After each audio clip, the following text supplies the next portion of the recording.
여러분 오늘 또 하나님께서 여러분에게 풍성한 은혜 허락하실 줄 확신합니다. 오늘 본문은 아브라함 신앙의 이제 마지막 특징을 다루고 있습니다. 우리가 그동안 배워왔던 아브라함의 신앙의 특징을 이렇게 정리해 보자면 이제 몇 가지로 정리가 되는데요. 첫 번째로는 아브라함은 부르심에 순종하는 신앙을 가지고 있었다라고 할 수 있습니다. 믿음이란 하나님이 저와 여러분을 부르셨을 때 그대로 지체하지 않고 순종하는 것입니다. 그것이 아브라함의 신앙이었죠. 두 번째로는 아브라함의 신앙은 나그네 신앙이었다고 우리가 함께 살펴보았습니다. 나그네로서 우리가 이 땅에 살아가면서 이 땅의 즐거움에 집착하지 않고 본향을 사모하며 천국이 더 나은 삶임을 확신하는 삶입니다. 우리 사랑하는 큰빛 제자 성도 여러분께서 저와 여러분이 천국의 삶이 이 땅의 100년의 즐거운 삶보다 훨씬 더 행복하고 가치 있다는 것을 믿으며 살아가실 수 있는 은혜가 있기를 주님의 이름으로 축복합니다. 이제 세 번째로 살펴볼 신앙은 바로 아브라함의 부활 신앙이다라고 말할 수가 있습니다. 오늘 본문의 내용을 간결하게 일단 정리하자면 아브라함은 이삭을 번제로 바치라고 했을 때 하나님께서 이삭 외아들 하나밖에 없는 외아들 이삭을 반드시 다시 살릴 것이라는 것을 믿었습니다. 그래서 오늘 아브라함이 어떻게 그 부활 신앙을 가질 수 있었는지 그 특징들에 대해서 몇 가지만 본문을 통해서 살펴보도록 하겠습니다. 17절을 먼저 함께 보시겠습니다. 17절 보시면 우리 한번 같이 읽어볼까요? 시작. 아브라함은 시험을 받을 때에 믿음으로 이삭을 드렸으니 그는 약속들을 받은 자로 돼 그 외아들을 드렸느니라. 아멘. 17절 상반부 믿음은 반드시 시험이 따른다는 것입니다. 우리가 여러분 사실 이 땅에서 어떤 일을 하려거든 시험이라는 관문이 있고 시험이라는 기간을 통과해야 합니다. 세상에서도 시험을 통과해야만 실제로 일을 시작할 수 있는 직업들이 있습니다. 의사들도 반드시 그 인터넷 시험 기간을 통과해야 환자들을 돌볼 수 있고 자동차 정비원도 시험을 통과해야 자동차를 바르게 고칠 수가 있습니다.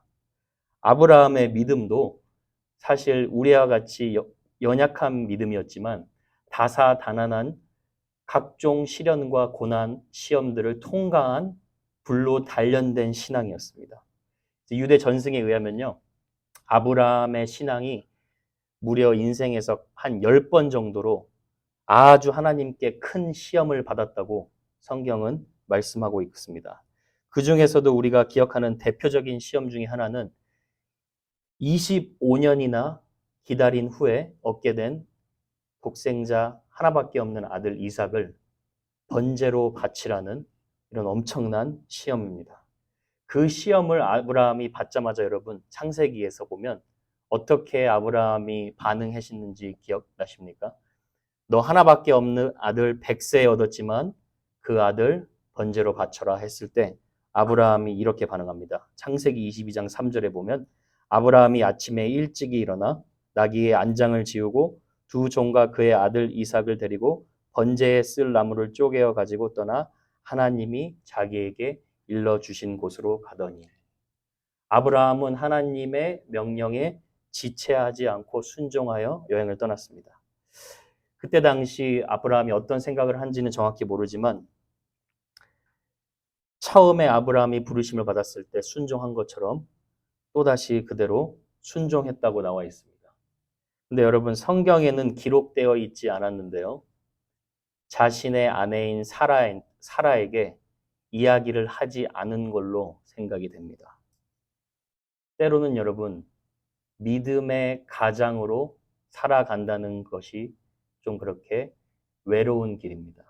때로는 여러분 크리스찬으로 이 땅에서 살아간다는 것이 외로운 길입니다.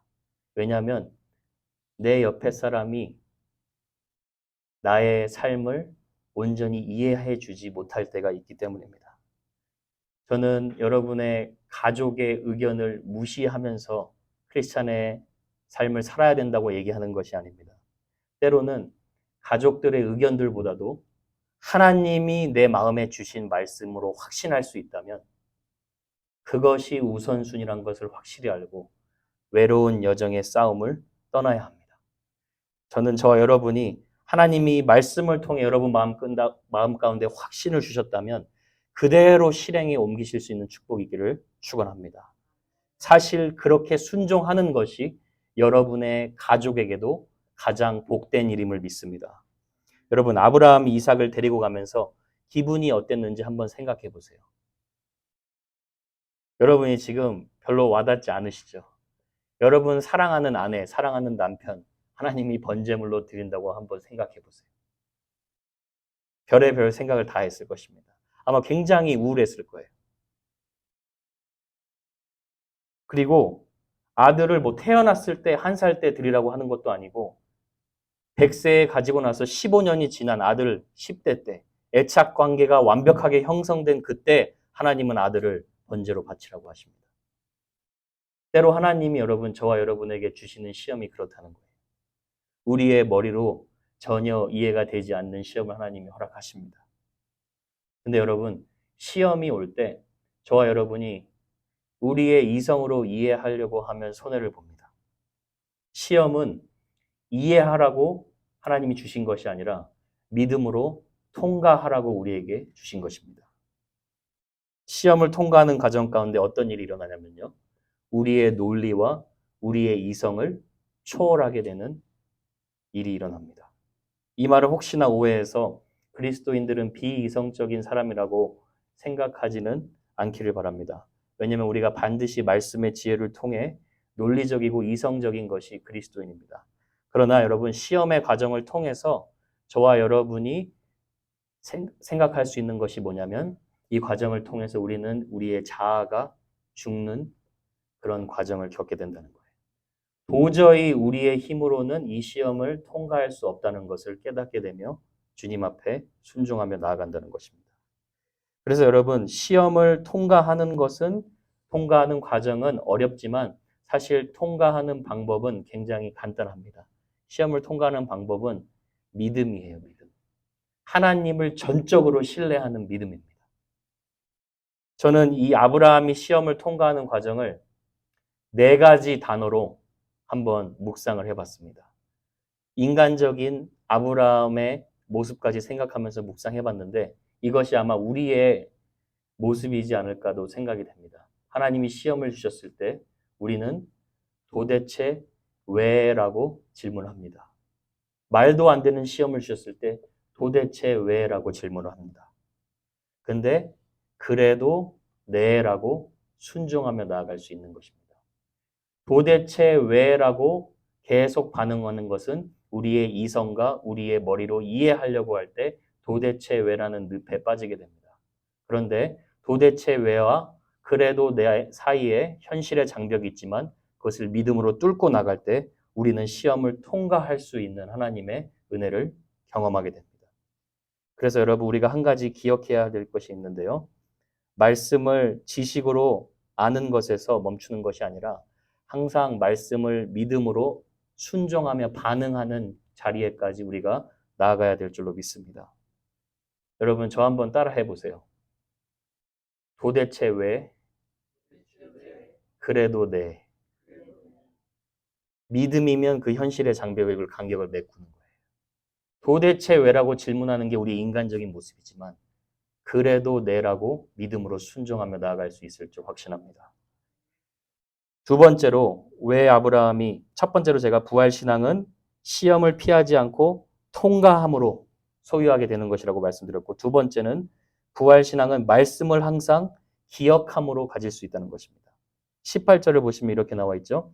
그에게 이미 말씀하시기를 네 자손이라 칭할 자는 이삭으로 말미암음이라 하셨으니 아브라함이 자기 아들 이삭을 데리고 모리아 산에 올라가면서 고뇌하면서 속으로 계속 자아의 싸움이 있었습니다. 도대체 왜 하나님, 왜 지금 이삭을 바치라고 합니까?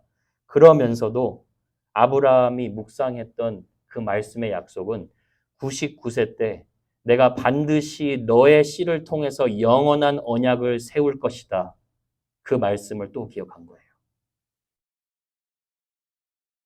여러분, 말씀을 기억한다는 것은요, 말씀을 우리가 그냥 머리로 알고 있는 것을 말하는 것이 아닙니다.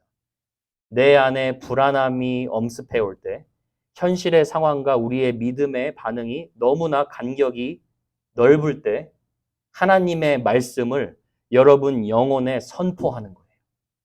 하나님은 분명히 나에게 약속하셨고 이 약속을 이루신다고 말씀하셨지. 그 말씀을 여러분의 영혼에 선포하는 거예요. 마치 여러분, 소가 먹을 것을 이렇게 되새김질하듯이 마음속에 여러분이 하나님의 말씀을 되새기고 또 되새기고 또 기억하고 선포하는 거예요. 그래야 하나님의 말씀이 살았고 운동력 있다는 거 우리 삶에 체험할 수 있습니다. 히브리서 10장 32절에도 많은 그리스도인들이 핍박 가운데 힘들게 믿음을 포기하려고 할 때 히브리 기자가 이런 말씀을 합니다. 전날에, 과거에 너희가 빛을 받은 후에, 예수 그리스도의 빛을 받은 후에 고난의 큰 싸움에 참은 것을 생각하라. 기억하라. 하나님이 말씀 가운데 너를 어떻게 이제까지 이끌고 승리하게 해주셨는지 기억하라라는 거예요. 여러분, 현실의 어려움을 우리가 어떻게 이겨낼 수 있습니까? 과거에 하나님이 우리에게 주셨던 말씀을 기억하고 하나님이 우리 가운데 어떻게 은혜로 이끌어와 주시는 것을 기억하면서 이겨낼 수 있다는 것입니다. 여러분, 제가 최근에 하나님이 어떤 분이신지 새삼 다시 깨닫게 되는 부분이 있습니다. 그게 뭐냐면요. 하나님은 절대로 저와 여러분에게 통과하지 못할 시험과 고난을 허락하지 않으시는 분이라는 거예요. 예전에 제가 고등학교 때 아직도 저희가 생각이 나는데 우리 여기 미국에서 자란 청년들은 좀 공감이 될 거예요. 뭐 대학 AP 클래스나 언어 클래스를 듣다 보면 시험을 이제 이렇게 보잖아요. 그러면은 꼭 시험 문제 가운데 선생님이 전혀 가르쳐 주지 않은 어려운 문제를 꼭 내십니다. 그래서 AP 클래스인 것 같아요. 우리 청년들 공감하십니까? 클래스 가운데 다루지 않은 어려운 문제를 항상 선생님이 내세요. 근데 여러분, 하나님은요, 우리 신앙생활 가운데 그렇게 우리를 언카인드하게 다루시지 않는다는 거예요. 어려운 시험을 내고 그 시험을 통과하지 못하는 그런 시험을 허락하지 않으시고 시험을 내시기 전에 이미 그 시험을 어떻게 말씀으로 하나님의 약속으로 통과할 수 있을지 하나님이 약간 참고서처럼 주시고 그 다음 그것을 믿음으로 붙들면서 통과하시기를 하나님은 원하신다는 거예요. 그러니까 여러분, 하나님은 너무 선하신 분이에요. 여러분이 그것을 믿으실 수 있길 바랍니다. 시험을 올 한 해 여러분에게 허락하실 거예요. 어떤 시험인지 모르겠지만 하나님이 여러분 그 시험을 통과하실 수 있도록 약속의 말씀을 붙들고 선포하며 승리할 수 있는 여러분 되시기를 주님의 이름으로 축복합니다. 마지막 세 번째로는 부활신앙은 불가능을 가능케 하시는 하나님을 믿는 것입니다. 창세기 22장에 보면요. 아브라함이 하나님의 시험을 통과할 수 있었던 믿음을 가지고 있었다는 것. 그것을 이미 성경에서 힌트를 주고 있습니다. 자, 여러분. 아브라함이 모리아 산에 올라갈 때 누구 올라갔습니까? 아브라함과 종들과 이삭을 데리고 올라갔습니다. 그런데 아브라함이 모리아 산에 도착하기 전에, 번제를 드리기 전에 종들에게 이런 말을 합니다. 창세기 22장 5절. 이에 아브라함이 종들에게 이르되 너희는 나귀와 함께 여기서 기다리라. 내가 아이와 함께 저기 가서 예배하고, 잘 들어보세요. 우리가 너희에게로 돌아오리라. 아브라함은 반드시 하나님이 이삭을 다시 살릴 것을 믿고 선포한 거예요. 자기만 돌아온다고 얘기하지 않죠. 그 믿음의 확신의 근거가 오늘 본문 19절에 나타나죠. 19절 같이 읽어볼까요? 시작. 그가 하나님이 능히 이삭을 죽은 자 가운데서 다시 살리실 줄로 생각한지라. 비유컨대 그를 죽은 자 가운데서 도로 받은 것이니라. 아브라함은 하나님이 능력의 하나님이자 부활의 하나님이심을 확실하게 믿은 것입니다. 여러분, 요즘에는요, 초자연적인 능력을 믿는 믿음이 너무나 많이 사라지고 있는데요. 특히나 여러분, 우리 2세들 신앙 가운데, 2세의 신앙 가운데 확연하게 드러나는 게 너무 이성적이고 논리적인 신앙은 너무 잘하는데 하나님이 초자연적으로 불가능을 가능케 하시는 분이라는 이 역사하시는 하나님에 대해서 너무 다운되고 있어요. 여러분, 크리스찬은요, 이성적인 믿음을 가진 사람입니다. 그런데 그 이성적인 믿음에는 성경에 기록되어 있는 전능하신 하나님을 믿는 것이 다 포함되어 있습니다. 그래서 저는 저와 여러분뿐만 아니라 여러분의 자녀들과 손자, 손녀들까지 전능하신 하나님을 믿는 믿음을 가질 수 있게 되기를 축복합니다. 이번 한 해 여러분, 예수님을 죽은 자 가운데서 살리신 그 영, 성령께서 우리 가운데 거하신다면 우리도 불가능을 가능케 하시는 전능하신 하나님을 믿고 경험하는 한 해 되시기를 축복합니다. 마지막으로 제가 적용하고 마칩니다. 전능하신 하나님을 경험하기 위해서 우리에게 한 가지 필요한 것이 있습니다. 아브라함이 하나님께 반응한 것이 딱 하나였습니다. 그게 뭐냐면 자신의 가장 아끼는 이삭을 드렸다는 거예요. 하나님의 전능하심을 경험하려면 우리의 삶을 주님께 드릴 수 있어야 합니다.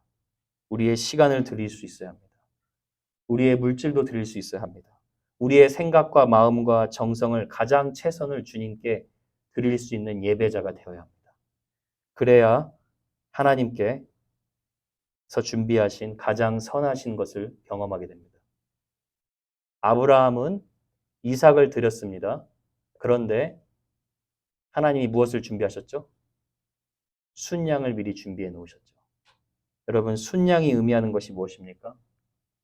2000년 후에 다시 오셔서 2000년 후에 오셔서 십자가에서 달려 돌아가실 예수 그리스도를 의미합니다. 이 말은 저와 여러분이 하나님께 드릴 수 있는 이유는 우리는 인생의 최고의 선물인 예수 그리스도를 받은 자로서 이미 선물을 받은 자로서 그 선물에 감격하고 은혜에 감격하여 하나님께 최선의 것을 드릴 수 있는 자가 되었다는 것입니다. 그래서 여러분 이번 한 해도 그리고 또 이 기도 시간을 통하여서도 또 여러분의 믿음과 확신 가운데 주님 앞에 나아갈 때 하나님의 선하심을 경험하시고 또 전능하신 능력을 경험하시는 복된 한 해 되시기를 주님의 이름으로 축복합니다. 우리 이제 잠깐 기도하며 나아갈 텐데요.